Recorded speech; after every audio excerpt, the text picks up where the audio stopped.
സാറേ നമസ്കാരം. നമസ്കാരം. ഞങ്ങളുടെ ഗ്രൂപ്പിന് വേണ്ടിയിട്ട് സാറിനെ ഒന്ന് കാണാനായിട്ട് വന്നതാണ്. സാറിൻ്റെ വിശേഷങ്ങളൊക്കെ പങ്കുചെയ്യാനായിട്ട് വന്നതാണ്. Thank you very much. ഞങ്ങളുടെ ഗ്രൂപ്പിലുള്ള ആൾക്കാർ സാറിനെ കണ്ടിട്ട് ഒത്തിരി നാളുകളായെന്ന് ഇങ്ങനെ അഭിപ്രായപ്പെട്ടു. സാറിനെ കാണുന്നുള്ള ആഗ്രഹമായിട്ട് വന്നത്.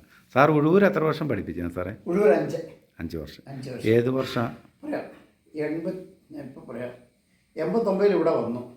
മുനിപ്പിള്ള 89 എന്ന് പറയുമ്പോൾ മാർച്ചിൽ 88 മാർച്ച് 31 വരെ ഉണ്ടായിരുന്നു അവിടെ.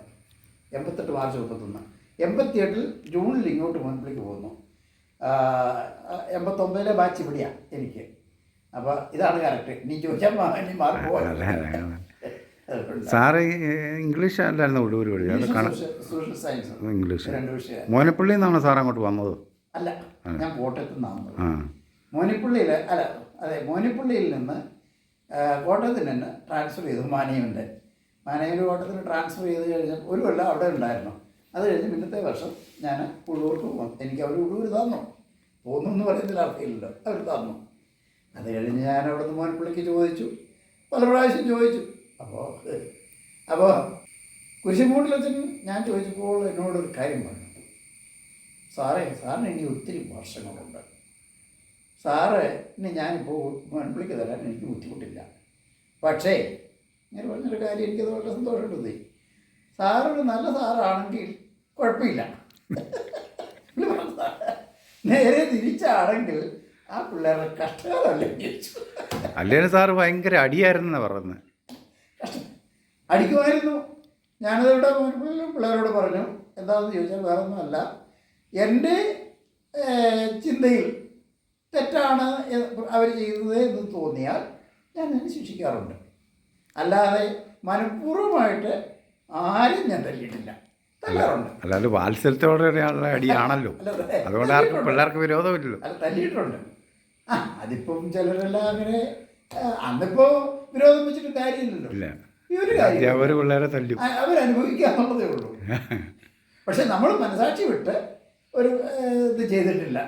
മൊത്തം അധ്യാപകനെ എത്ര വർഷം ജോലി ചെയ്തു സാറേ? 30 വർഷം. 30 വർഷം. ഇപ്പോൾ റിട്ടയർ ആയിട്ടോ? 17 വർഷം പൂർത്തിയായി. 17 കംപ്ലീറ്റ് ആയി. അത് കഴിഞ്ഞിട്ട് പിന്നെ വീട്ടിൽ തന്നെയായിരുന്നു? വീട്ടിൽ തന്നെയാണ്. ഞാൻ പറഞ്ഞില്ല, അന്ന് എൻ്റെ ഫാദർ ഉണ്ടായിരുന്നു, മദറും ഉണ്ടായിരുന്നു. 2 കൊല്ലം കഴിഞ്ഞപ്പോൾ ഫാദർ മരിച്ചുപോയി. അത് കഴിഞ്ഞ് 3-4 കൊല്ലം കൂടെ കഴിഞ്ഞാണ് മദർ മരിച്ചത്. അങ്ങനെ ഇവിടെ തന്നെ അങ്ങ് കഴിഞ്ഞു കൂടി പോന്നേ. കൃഷിയും കാര്യങ്ങളും കൃഷിയും കാര്യങ്ങളും പറമ്പുണ്ട്. പറമ്പുള്ളതുകൊണ്ട് അതിനകത്ത് എന്തെങ്കിലും തേടണം ചെയ്യണം. കൃഷി അല്ല, വേറെ എക്സ്ട്രാ വല്ലതും ടൈം പാസ്സായിട്ട് മീൻ വളർത്തലോ? റബ്ബറുണ്ടല്ലേ? റബ്ബറുണ്ട്. കൃഷി പണിയൊന്നും ചെയ്യാറില്ല. കാരണം നിങ്ങൾക്ക് അറിയാവുന്നത് നമ്മൾ അന്നും ആരോഗ്യം കുറവാണ്. കാലിൻ്റെ സ്വാധീനത്തിൻ്റെ ഒരു കുറവുണ്ടല്ലോ അന്ന്. കാലിന് കുറവുണ്ട്. ഇത് ജന്മനാ തന്നെ ഉള്ളതാണോ? ജന്മനാ എന്ന് പറഞ്ഞാൽ അതേപ്പറ്റി എൻ്റെ ഫാദറിനും മദറിനും യാതൊരു അറിവുമില്ല. പക്ഷേ ഞാൻ പഠിച്ചത് കല്ലറ NSSലാണ്. കല്ലറ NSSും സെൻറ്റ് തോമസും നമ്മുടെയാണ്, NSSലാണ്. അപ്പോൾ ഞാൻ 2-ലും 3-ലും ഹൈസ്കൂളിൽ ഹെഡ് മാസ്റ്ററായിരുന്ന K. രാമകൃഷ്ണപിള്ള എന്ന സാറ് എൻ്റെ അയൽവക്കത്താണ് താമസിച്ചുകൊണ്ടിരുന്നത്. അങ്ങനെ വാടക വീട്ടിലാണ് താമസിച്ചുകൊണ്ടിരുന്നത്. അപ്പോൾ അങ്ങനെ എന്നെ കാണുമ്പോൾ ചടമ്പി നീ അവിടെ പോടാ ഇങ്ങനെ വിളിക്കുമായിരുന്നു. ഞാൻ പിന്നെ വിചാരിച്ചത് ഒരു രസത്തിന് അങ്ങനെ വിളിക്കുക, അല്ലെങ്കിൽ തിരിച്ചുള്ള പറയാൻ പറ്റുകയില്ല. പക്ഷേ ഞാൻ 24-25 വയസ്സായപ്പോഴേക്കും കാലിന് വേദന തുടങ്ങി. അപ്പോഴാണ് എൻ്റെ കുറവ് എനിക്ക് മനസ്സിലാക്കാൻ തുടങ്ങുന്നത്. പിന്നെ ആയുർവേദം ആണ് പ്രധാനമായിട്ടും. ആയുർവേദം കൊണ്ട് ഇതുവരെ കഴിഞ്ഞു കൂടി. പോയി അല്ല, ഇതുവരെ കഴിഞ്ഞു കൂടി. സർജറി ഒന്നും നടത്തിയിട്ടില്ല. അതൊക്കെ കൂടാതെ എന്തായാലും ദൈവത്തിന് നടത്തി. ദൈവത്തിന് നന്ദി മാത്രമേ ഉള്ളൂ. കാരണം ഇന്ന് നാളെ രാവിലെ എഴുന്നേൽക്കുമ്പോൾ ഞാൻ ദൈവത്തോട് പറയും, ദൈവമേ എന്നെ ഇന്ന് എഴുന്നേൽക്കാൻ അനുഗ്രഹിച്ചല്ലോ എന്ന്. കാരണം എഴുന്നേൽക്കാൻ പറ്റില്ലാത്തൊരവസ്ഥയാണെങ്കിൽ നമുക്കൊന്നും ചെയ്യാനില്ലല്ലോ. അങ്ങനെ ദൈവകൃപ കൊണ്ട് ഇപ്പോഴും സ്വസ്ഥമായിട്ട് ജീവിക്കുന്നു. വലിയ അലച്ചിലില്ലാതെ ആരോഗ്യപരമായി കൂടി കാണണം. സാറ് പഠിപ്പിച്ച പിള്ളേരോട് എന്തെങ്കിലും ഉപദേശമോ നല്ല കാര്യങ്ങളൊക്കെ പറയാനുണ്ടോ വിദേശത്ത് പോയവർക്ക്? പിള്ളേരോട് ഉപദേശമൊക്കെ പറയാനുള്ള കാരണം എന്താണെന്ന് ചോദിച്ചു കഴിഞ്ഞാൽ, വിദേശത്ത് പോകേണ്ടത് ആവശ്യമാണ്. ഞാനിപ്പോൾ പറയുന്നു, വിദേശത്ത് പോകേണ്ടത് ആവശ്യമാണ്. അതുകൊണ്ടാണ് എൻ്റെ മക്കൾ 3 പേരും വിദേശത്തായിരുന്നു.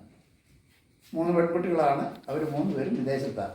ഞാൻ എൻ്റെ പിള്ളേരെല്ലാം വിദേശത്ത് വിട്ടേച്ച് ബാക്കിയുള്ളവർ നിങ്ങൾ പോകരുത് എന്ന് പറയുന്നതിൽ അർത്ഥമില്ലല്ലോ.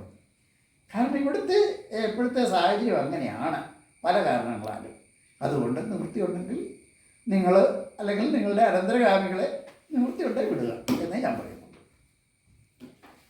സാറ് പഠിപ്പിച്ച പിള്ളേർക്കുള്ള അനുഗ്രഹം അവർക്ക് വേണ്ടിയെന്ന് ഞാൻ പ്രാർത്ഥിക്കുന്നുണ്ട്. എനിക്കിപ്പോൾ അല്ലാതെ പറ്റൊന്നും ചെയ്യാൻ നിവൃത്തിയില്ലല്ലോ. ഞങ്ങളെ എല്ലാവരെയും കാത്തിരക്ഷിക്കണമേ, ആർക്കും ബുദ്ധിമുട്ട് കൂടാതെ അവരെ എല്ലാവരെയും അനുഗ്രഹിക്കണമേ എന്ന് ഞാൻ പ്രത്യേകം പ്രാർത്ഥിക്കുന്നുണ്ട് ദിവസവും. ഓക്കെ. മോനപ്പള്ളിയിൽ നിന്ന് സാറ് റിട്ടയർ ആയതല്ലേ? മോനപ്പള്ളിയിൽ നിന്ന് റിട്ടയർ ചെയ്തതായി 2007 മാർച്ചിൽ. 2007 17 വർഷം കഴിഞ്ഞു എന്ന് ഞാൻ പറഞ്ഞതാണ്. ഞാൻ ഉഴൂര് പോയപ്പോൾ പലരും ഇല്ല, കുറേ പേര് മരിച്ചുപോയി. മുമ്പേ സ്റ്റീഫൻ സാർ വിളിക്കുന്നത് തോമസ് സാറ് മരിച്ചുപോയി. സാറ് കല്യാണം കഴിച്ചേക്കുന്നു ഉഴൂരിൽ തന്നെ. ഉഴൂർ. അത് വീട്ടുകാർ തിരുവക്കാട്ടിലെ കുടിയിരിപ്പിൽ നിന്നും പറയും.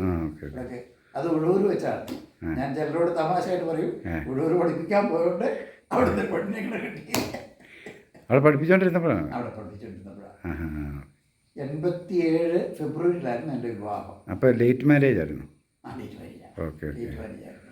അതിപ്പോൾ എന്നെ വിളിച്ചാലും അതൊക്കെ forget and forgive. നിങ്ങളുടെ സ്നേഹത്തിനും സന്തോഷത്തിനും വളരെയധികം നന്ദി. ഓക്കെ.